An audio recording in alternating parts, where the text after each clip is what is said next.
one of Taram's helpers, its Sanctuary of Reality, my comic review series. Time now for Cerebus issue 217, the 17th chapter of Guys.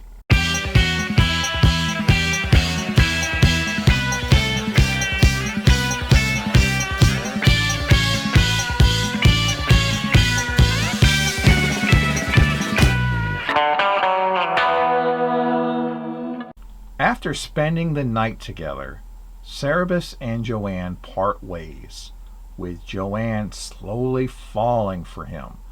But Cerebus, well, he resumes his job as bartender and begs for forgiveness from Taram for what they did together and what they'll do together again that night. Cerebus does some mental math and, determined to set off to return to his childhood home at the start of summer, gives Bear 81 days to return before he leaves. That night, Cerebus and Joanne have drinks, with Cerebus's inner voices struggling to find the proper thing to say to her when she asks what he's thinking. He manages to find the right words and gets to go upstairs with her again. Time passes, and Cerebus is getting sick of having to always have small talk with Joanne.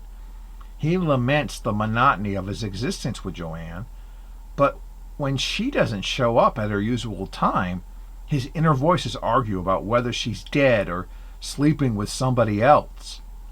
She eventually does arrive. She tells him about her day, and he mentally assumes she slept around with women and various others at the Star Child Tavern.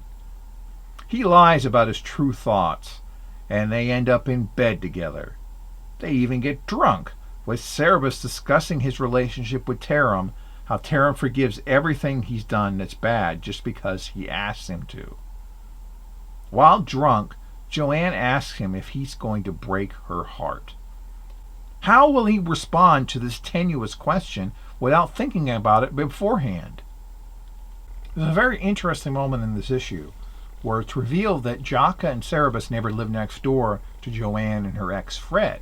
Instead, it was Elrod and Red Sophia.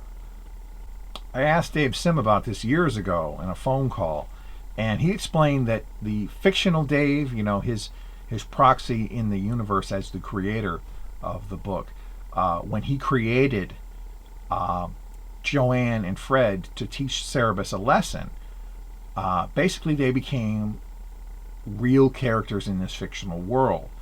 As such, whenever Cerebus ceased living next door to him and that whole alternate reality stopped existing, it didn't stop existing. They still continued onward in Cerebus's world, and as such, somebody needed to live next door to them.